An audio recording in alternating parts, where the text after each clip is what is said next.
Hello and welcome back to another hardcore video where this time I'm going to be making a giant industrial district where I start with making a huge perimeter, which is basically a giant hole to bedrock for my industrial district. So let me start off. Alright, like I said, I'm going to be making a huge perimeter starting with, wait a minute, I said that backwards. I'm going to be making a huge industrial district starting with the perimeter. Now, as you may notice, I am in my villager hall, and there's actually a pretty funny story behind that. Basically, this isn't the video I was going to post at first. Basically, I took a bit of a break, and when I came back, I decided the video I was going to post just wasn't working out, so I'm starting over. I came down to my villager hall to fix up all my tools before I started the next one, and I didn't realize I had a bad omen. When I started the raid, I was like, oh crap, I have no idea where all the raiders are at. So I ended up having to wreck every single villager's bed. But on top of that, after wrecking every bed, I realized I had one hidden bed for one of my librarians, which I put there on accident and I never moved it. And all the villagers were crowding that one bed. So I just had a swarm of villagers around one bed and I had to break it without hitting any of them.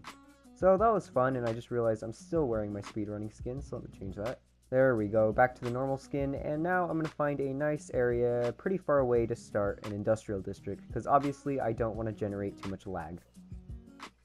Now, it's been a fair minute since I last recorded, and I went around looking for the perfect plot of land. I was like, oh my god, how I'm going to do this, because I was really freaking out on how I'm going to, well, obviously hollow a hole to bedrock.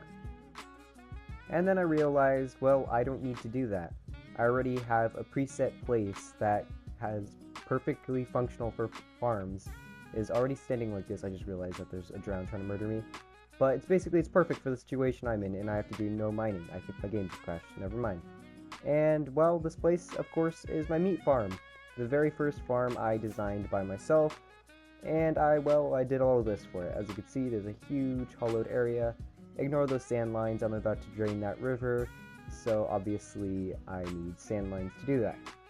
Now, I kind of forgot how noisy this farm is, but this will be the base for my new industrial district. The reason being, well, it's perfect. I actually realized I've never taken a look at these chests. They're actually doing pretty good.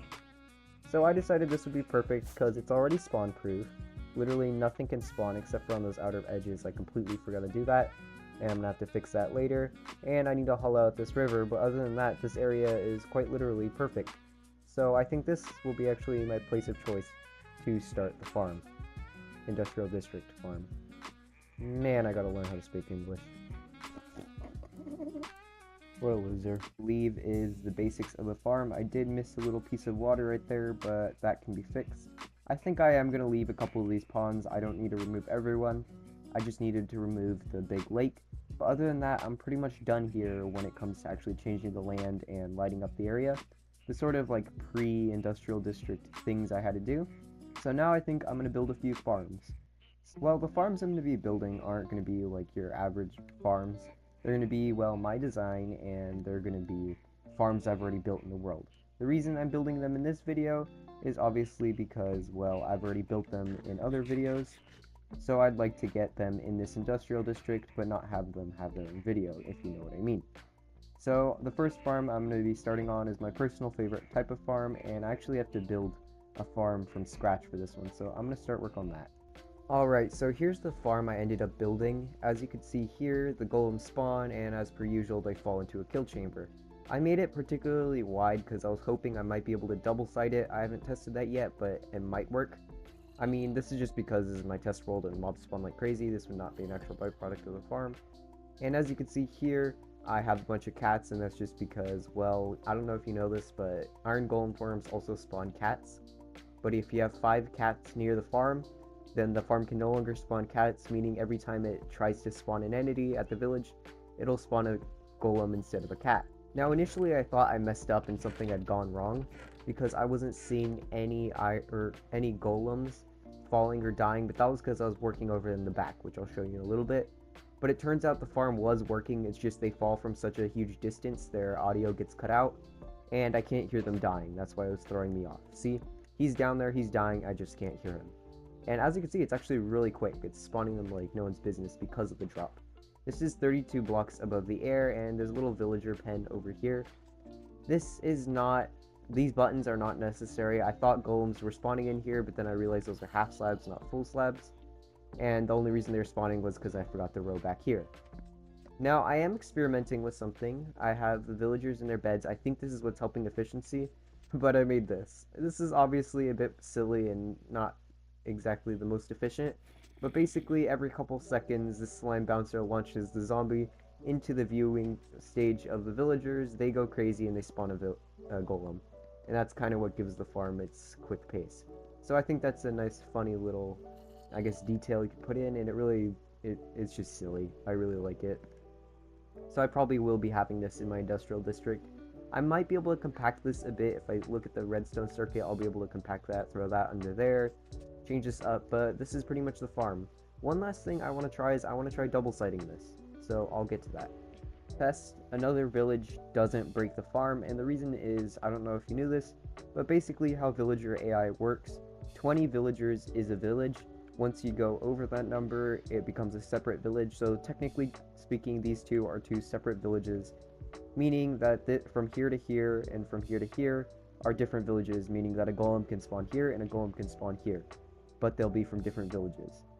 And it turns out my random zombie contraption seems to be working, considering this side has spawned way more golems than this side. So I am going to be repeating that pattern on this side just because, well, it works. So I'm going to finish up these farms and I'm going to take them over to my hardcore world. Various trips to other farms and storage systems in my hardcore world has yielded me this. It definitely isn't enough to finish the farm, especially in the hopper and wood area, but it definitely is a start. So I am going to start on this iron farm, and well, that's really it. It's going to be another one in my world. Also, I've had to turn down my hostile mob noise just because those vindicators are so loud. I try not to do that because, let's face it, a creeper is quiet enough. We don't need it to be any lower. Alright, so I've gotten started on the farm, and I do want to kind of walk you through the farm design and stuff. I don't really feel like doing time lapses right now, so instead I'll show you bits and pieces. So basically, the first step is to build 32 blocks up. Now that I'm 32 blocks above where I'm building from, I will do one block on each side. And basically, this right here is the kill chamber. It's not, well, it's spacing out where the kill chamber is going to be. I'm going to add a block once more on each side just to mark it. And now I'm going to build, I believe, oops, I did not do the math for this. Let me do this real quick. 8 blocks on each side. This means I have a 17 block line right here. I know it seems like a bit of an odd number, and that's because it is. It's just the way I designed the farm, and I'm not going to stray from my own plan. So next I'm going to want to build 8 blocks out. Well, technically 7 from this block, but in total there's going to be 8 in the row. So I'm left with a shape like this, so I just need to fill this in now. Oh boy, I just realized I didn't record that, but basically now I am building the walls. So there's going to be basically 3 high walls on all sides. I need to go down because I dropped a block down here and it's bugging me. Anyways, I need to build up those walls, and then I'm going to get onto the kill chamber. After I got the kill chamber in place, I just really quickly placed the water streams because that's going to save me a step later. But basically for the kill chamber, I go as far down as I'd like. What I did for my last farm in the test world, and I'm going to do for this one just because I try to stick to what I did, was I believe I went down to here for the kill chamber, and that's just so that I could see easily. So right there is going to go a hopper line that basically extends across the entire farm.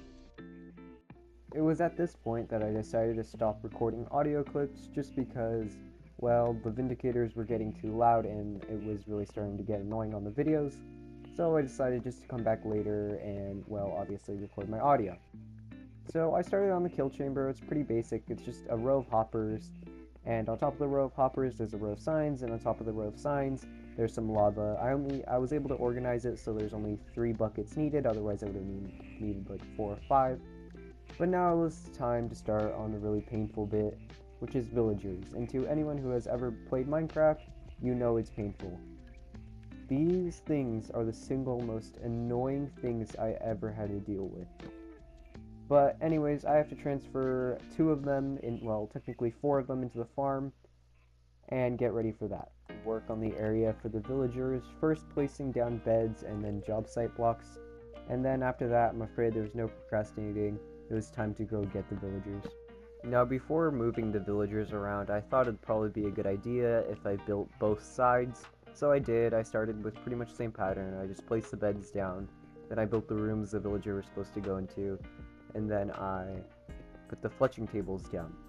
So after this, I decided it was finally time to go and get the villagers, and that was so painful. On top of this, once I finally got 2 of them up, I decided I'd make the other 2 up on the iron farm. When I was pushing the other one through the final water stream, he decides to hop out of the water stream and just die. It sucked so bad. So currently, as I stand, I have no villagers in my iron farm while I'm recording this. I then thought it would be a good idea to go and get a soul sand to turn my water elevator into, well, a water elevator. This didn't work out though, because I realized, well, you need full water source blocks to make a bubble elevator. I don't know why I forgot about that. And I decided it wasn't worth it. But I found some ancient debris, so that made everything better. All of the villagers, just kidding, not all of them, just these villagers are now in place. And this took so long, so long. It was honestly painful. Literally, these guys did not want to go into the right area. They kept dying, they kept just not working. It was horrible, honestly, it was. So I'm gonna let them do their business while I'm gonna go fix up the mess I made. Something I still don't understand is why villagers can run faster than any other mob in the game. Literally, every time they got loose, they just scatter and go everywhere, and I could not keep up with them. Well, then again, Minecraft doesn't make much sense because apparently in this game you could put 40 bald men in a room and all of a sudden you got infinite iron, so yeah, I guess I can't look too much into the logic, but yeah, that was frustrating. Anyways, the farm is finished, technically, at least the right side. Now I just have to I just realized I threw those villagers so much bread. They were not supposed to have that much. That'll be a problem for later. So things have slightly escalated since I was last here. There are obviously way more villagers. If you're wondering why I'm in here, I accidentally broke the torch again. This needs to stay, otherwise, well, I'll have a swarm of zombie villagers in here, and that's not good. But, like I said, a bit has changed. There are a couple more villagers, and I just lost a slab to the abyss. Right now, what I'm doing is I'm trying to get cats, because if you haven't heard before, basically, if you have cats near an iron farm, it makes it slightly more efficient. And right now I'm trying to collect them, but sadly my cats refuse to teleport to me, and so I'm not getting any. But other than that, I believe the farm is finished. Of course, I do have to move some villagers around from side to side, but this should be fine. And if you're wondering if I'm going to be including the zombie, as funny as that bouncer was, it really wasn't worth it. And it's kind of an unnecessary step, just because it was more goofy than anything else. I'm sorry I cannot speak, I'm just being stupid. That was literally so close. I was building the golem farm and I pushed a golem off by hitting it, and a golem fell down and hit me and then got stuck up there, launched me off, and I took fall damage. Oh, that was close. Well, let me kill this guy. The other one's gonna aggro on me, but it's fine. I'm 3 blocks up. He can't touch me. And this one's dead. Right about. I'm missing every shot. Unbelievable. And he is dead. Okay. Look how many golems I've killed. But the sad part about this is I'm gonna have trouble getting back up. I'm still completely flabbergasted from what just happened. Did he break my elytra? No. Yeah, this is gonna be a bit of a mess. All scares aside, the Golem Farm is now complete, and it has made this laggy and loud area even more laggy and loud, but I'm okay with that. Something I do want to note is this side did not get any villagers in it, and the simple reason is I went to my test world and I realized this was just breaking the farm. It wasn't making it any better. So it's kind of just here for look's sake, because otherwise this farm would look extremely lopsided and I wouldn't like it. But the farm, as I mentioned, is running perfectly. It's actually really quick, as you can see. These golems are just falling in, they're getting murdered, and I'm benefiting from it. So if we pop over the chests, which are just over here, I am getting a pretty good result from it. There is some string still in here, but that's just because this was before the cats got killed, or the cats did get killed, but before I got new cats. So yeah, I have pretty good results in here, and I'm happy with this. So the next thing I need to do is actually work out a centralized storage system, which I'm probably going to put over here. Now it's time to start work on the item sorter. but I've already made one of these in a recent video, so instead I'm going to talk about other things. So before I started work on the item sorter, I actually got bored of Minecraft for a bit and switched to a different game for a little while, and that game was Minecraft Dungeons. Ignoring the very sad fact that when I want to break from this game I go and play the spin-off, I actually had a blast. I downloaded that game when it was a PlayStation Plus game, and I already had an account. I played it on a different console, but I kind of just stopped playing it because I beat it. But to my surprise, I actually really enjoyed playing it again. I forgot how fun of a game that is, even though, like I said, it is kind of just a spin-off, and that's really what they were riding on when they were selling it. It really is a great game. Like, I had a really good time replaying it, and honestly, I was grinding it. I had loads of fun. Well, anyways, what I'm saying is, because when Minecraft Legends came out, I was like, I'm not gonna get it, I don't want it, it doesn't look like my kind of game. But after replaying Minecraft Dungeons, it's really made me think about like whether or not I want to get Minecraft Legends, because I enjoyed that game so much. I really enjoy the amount of time and effort the developers put into it. I can imagine myself enjoying Minecraft Legends. Off in the following clips, keep in mind that I just got sick and kinda lost my voice. Alright, I just finished the system and something weird was happening where for some reason these guys right here were bud powering this, so basically I was having double item filters on top of each other. I couldn't figure out a way to fix this. I think it had something to do with the block choice or something, so instead what I did was I simply made, well, 2 item sorters. I'm not getting any more bone meal, so that makes me think there's a problem, but actually never mind, this thing is running perfectly. Wait. Yes, as you can see, it's got pretty good results, and I'm generally pretty happy with it. So now, an idea I had when I was making this was there might be an easy way to double up on this farm, making it easier for the item filter. And that is if I can actually stick the landing. Well, anyways, I can't really show it because I'm bad at flying. But basically what I want to do is I want to build a mob grinder on top of my iron farm that uses the same kill chamber as the iron farm, just for mobs. So that's what I'm going to start working on. So I've AFK'd for a little while, and I got a fair amount of iron. Bone meal didn't do so good, but that's simply because the thing that turns the poppies into the bone meal takes a lot of poppies, so it's going to not produce that much bone meal, but it will add up over time. Something you may also have noticed is I got some materials for the farm. It's a very simple one. Basically, to start off, I just need some glass and building blocks, and I can actually start work on the farm. Now I'm going to move to audio clips now because it's very noisy here and I am very tore up. So I began hooking up a brand new mob grinder into the iron golem system. So basically what will happen is mobs will fall from the farm into the golem collection chamber and then be killed from there. And this just saves me some time and energy making a new collection system. And as for the farm, I just used the simplest model I know and kind of just sped through it. The mob farm up there is finished, but before I show you that, I want to show you my very loud redstone system that I just quickly patched. So basically there used to be a chest up here, and that would filter out either iron or poppies. The poppies would go into here, get turned into bone meal, and shot up here, and then the iron would go straight into there. Something I realized though is if I replace the chest with just some hoppers, I could just pull the poppies out as soon as they come in, and any material is free to fly through this hopper, meaning that now this thing is properly hooked up to turn into a mob grinder / iron farm. And by the way, this thing is very efficient because I was only here for 10-15 minutes, and it's already made a couple more stacks, so that's nice. And now here is the finished mob grinder. As I mentioned, it's the simplest one I know. Basically, mobs spawn up here because they think the glass is air, and then they fall down because they get suffocated out of the glass. It's that simple. It's not a very complicated farm, but it definitely works. So now all I need to do is just slap a roof on this thing and I'll be done with it. The roof has been slapped, and as you can see, it is now here.